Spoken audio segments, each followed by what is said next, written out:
Right, talking trotters now, catching up with Kate Gath here at Maryborough. It's going to be very, very trying. But firstly, congratulations on the brilliant win of Majestuoso the other night in the Cranbourne Trotters Cup. Yeah, it was terrific. It was really good to bounce back after his defeat in the Inter-Dominion, and I thought he did a pretty good job. He's actually been going terrific. He had one start before the Inter-Dominion. Yeah. You must be wrapped with how he's come through it. I suppose getting fitter and fitter all the time. Yeah, he sort of went into the Inter-Dominion, and I was happy with his work, but his first up run kind of suggests, well, he didn't trot great his first up heat, but it kind of suggested he was a little bit underdone, so we just kept at him during the series, and then and even after the series leading into Cranbourne, we didn't miss him that week either. And I think he sort of got a little bit better, and he progressed throughout the series really well. And I guess from what he did in the first heat to the final night, we've had to be pretty happy with the way he come through it. Can I just take you back a little bit? You just said then about the he didn't trot that well, so he increased his work. So the more work you get into him, the better he trots?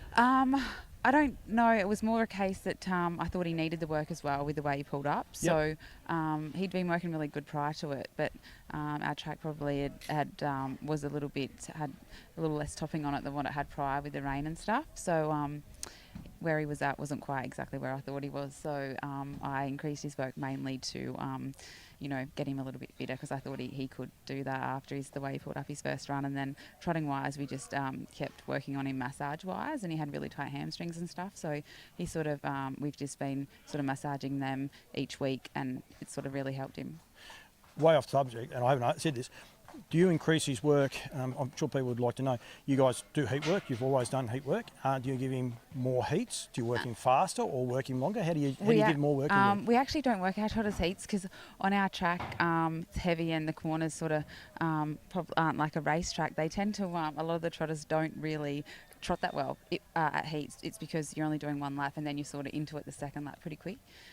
So we don't work many of our trotters heats, and it was sort of only Tornado Valley that we did that with prior to, try and freshen him up when he's sort of at the end of his career, and he's such a good gated trotter. But most of our trotters, we just always work a mile and a half, because the 3 laps just gives them a couple of laps warm up into the last lap, and they can gradually increase their speed. So the last lap they sort of have their rhythm up really well. So we only work him a mile and a half, but I just did work him a little bit harder, and we always fast worked him the day before he raced throughout every interheat. Not stupid, but there was no jog days. It was just it was a proper fast work. But just the last quarter I'd run probably a second slower than what I'd run in a normal workout. So even before the Cranbourne Cup, he did the same thing. So 3 heats in the 1 week, and he had 3 fast works the day before. Yeah, that's right. Wow. So he'd go twice. So he raced on the Saturday, and then he raced on obviously the second heat was only on the Tuesday, but then he went, on twice during the week between the Tuesday and the Saturday. Yeah, and then obviously between the Inter-final and the Cranbourne Cup, which were a week apart, he fast worked on the Wednesday and the Friday. And comes out and was just sensational. Yeah. And he's staying, it was funny, I was listening to Dan Lecky coming, and I've done an interview with Dan coming across, and he was never noted as a stayer.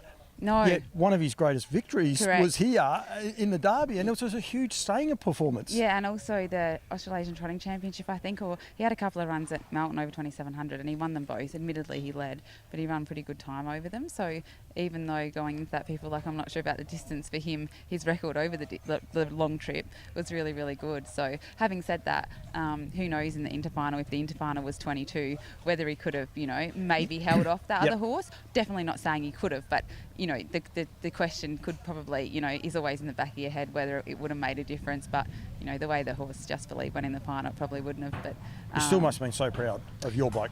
Yeah, it's always, I couldn't, often when you run second in big races, you're like, you're so close to first, disappointing, but I couldn't be disappointed because that horse was just too good for him.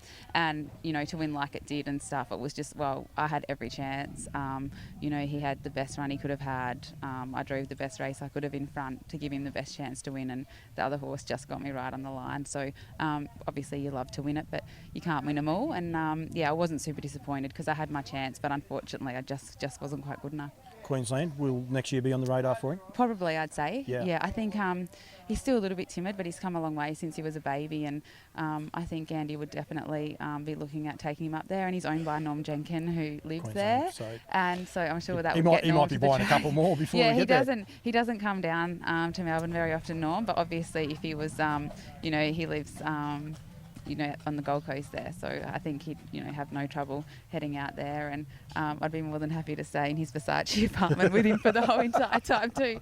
So I'm really keen for that trip. Good running tracks up there too for you, so you'll be able to keep the mind clear. Yeah.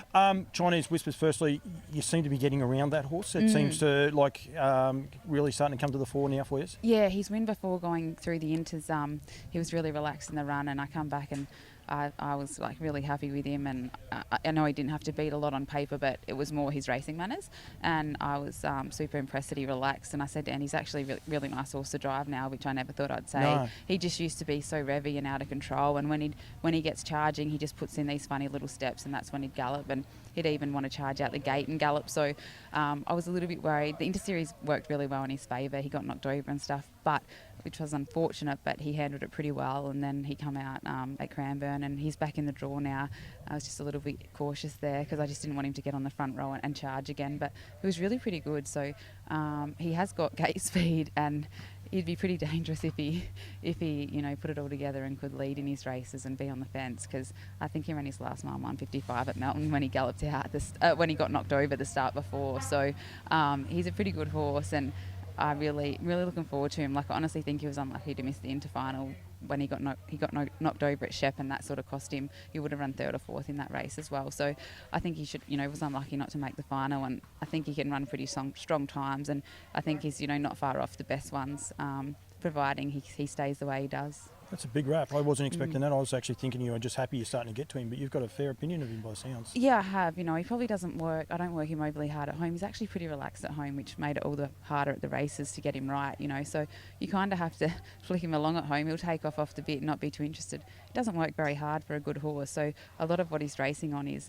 his raw ability. So I definitely think he could get a little bit fitter, and if I can start, getting a bit more work into him at home now that he's a bit more relaxed and doing everything right, I think he's definitely got a fair way that he could go. Just quickly, because you are about to go, although bridal hasn't gone on, so we have got a second up our sleeve. What is it for Andy and Kate with the Cranbourne Cup? Because, Cranbourne is a unique track. It can be tricky, like any track, though. People say about Cranbourne being a tricky track. Some horses don't like Bendigo, some trotters don't like Bendigo, some don't like Ballarat. There's so many that can be. But is that the 6th time you guys have been able to win the Cranbourne Cup? Yeah, I think they said it was the 5th, and I was surprised because I don't have a very good memory. But yeah, Tornado obviously won it twice, and I think he holds a track record there actually. He come from behind in one of his wins, and he bolted, and he was really impressive. And Hub Horse will Travel won it last year when it was the lesser, the lesser money and sort of a lesser field.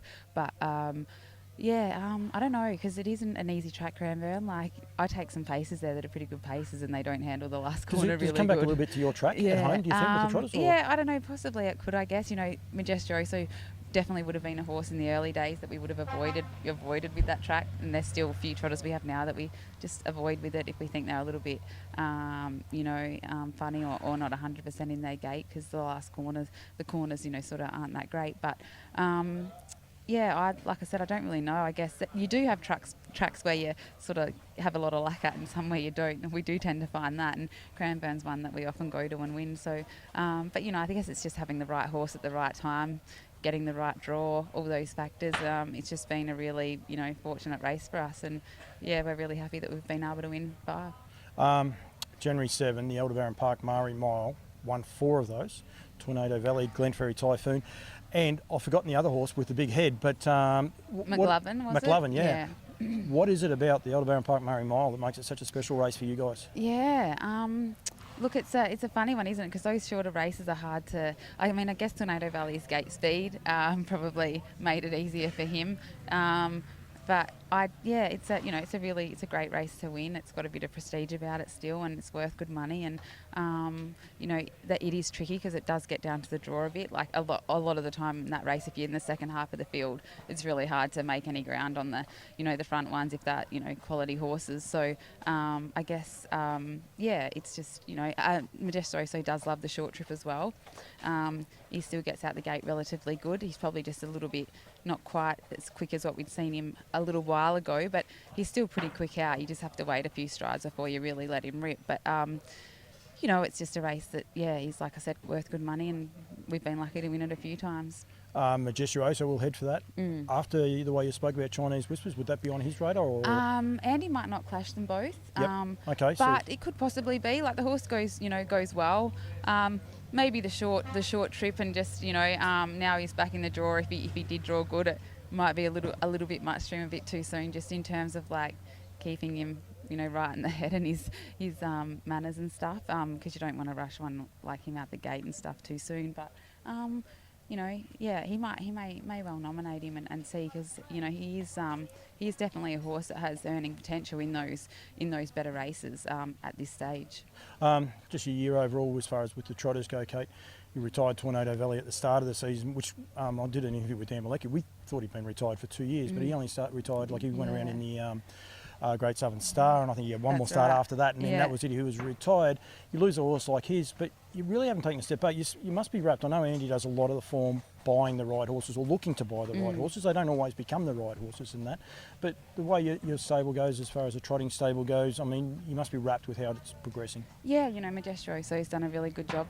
It's a tough ask to take over the mantle of a horse like Tornado Valley, and even for Norm, having horses like Tornado Valley and McLovin racing both at the same time, then losing them both pretty close to each other, it's a bit of a shock to the system, But Majestuoso, although he's not dominant and the best trotter, he's still sort of not far off. So he's still got that earning potential, and he obviously hasn't won an Inter Dominion. I mean, it's so funny because he's got more class than Tornado. That sounds silly, but Tornado went to an Inter Dominion undefeated. I know he drew the front and led each time, but you still have to win. So it's a pretty big effort, and obviously Majestuoso, like I said, probably has more class than him, but he definitely may not reach the feats he has. But I think he's earned like $700,000 or something, or close to it. So that's a lot of money, Majestuoso. So he's still got a fair way to go in his career, I think. So.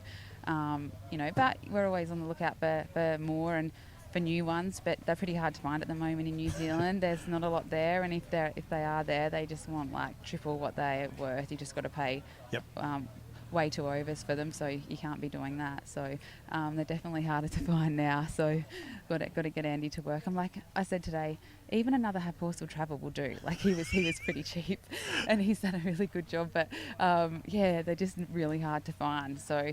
Doing a little bit more of what he's doing here. He's like about to have just a bit touchy going around. Looking for the Victorian ones and Australian ones might be just the way to go. Yeah, well, that's right. They're hard to find here, but they are still around. There's people that are obviously buying them, and they can do a good job. Like I think at Hide and Seek, I see a race for New Connections today. Going to Queensland. So I'm not sure that he would have been a good price. Like he's a pretty quality horse. So Andy, not sure how he missed that one, but there's plenty that he asked about. They're generally not for sale. So he is trying. Most of the time it's a no, we want to keep it. And I mean, you can't blame people. A lot of people go their whole life trying to get that horse, and like you've got a horse like Catch Away, for example, and Richard Matthews, went his whole life just wanting a horse like him, and unfortunately he's not going to, he's no longer here to see, how it eventuates, which is really unfortunate. But like it's just something that people really want, and to get one, it's really hard to say, I'll sell it now, because they'll just be paying a lot of money to try and find another one like them. This is a Talking Trotter show. You do have to go, but very, very, very quickly. Catch a Wave, you must have been so wrapped. It would have been possibly an emotional win, I would imagine, just the way he did come back at Kilmore. He was devastating, but I would imagine, like you said, the passing of Richard and a horse that's promised so much must have been such a relief for you guys as well. Yeah, he went well, and he relaxed really well, and his trial prior to that, this time back in, he relaxed really well too. In fact, I was sort of back last and having to tap him along a little bit. So hopefully he's matured a bit and he's relaxing in his races. And, the 26th quarter up the back at Kilmore, like, he just jogs it. Like, he's, such a quality horse, and he has so much speed. Nothing ever feels hard for him, So hopefully this is an opportunity to, show everyone what he can do, and be really great to be able to continue winning for the Matthews family, who, have put so much into it and kept all these horses as per Richard's wish. And we just really want to do the best job we can with them to make, make them proud, and for Richard to be watching down and seeing it all happen. Okay, thank you. Thank you very much. You're always insightful. Well done. I noticed you got your marathon hat on, so well done to you. You wouldn't take that one off either. Good luck. Good luck with just a bit, touch a bit. Thank you very much for giving me a bit of time. Well done for everything done for the year. And every time I put a microphone in front of you, you give me the time. So thank you very much for that as well. You're welcome. Thanks, Kate. 2020 two-year-old Breeders' Crown Champion, setting a race record previously held by Walner. On a Streak wins the Breeders' Crown. O'Brien two-year-old Trotting Colt of the Year. On a Streak upsets in the William Welwood Memorial. One of the fastest two-year-old trotters to ever stand in Australasia. He's such a professional. As soon as he saw open air, he just took off. Son of leading US sire Cantab. On a Streak, standing his first season at Cobbitty Equine Farm in 2022.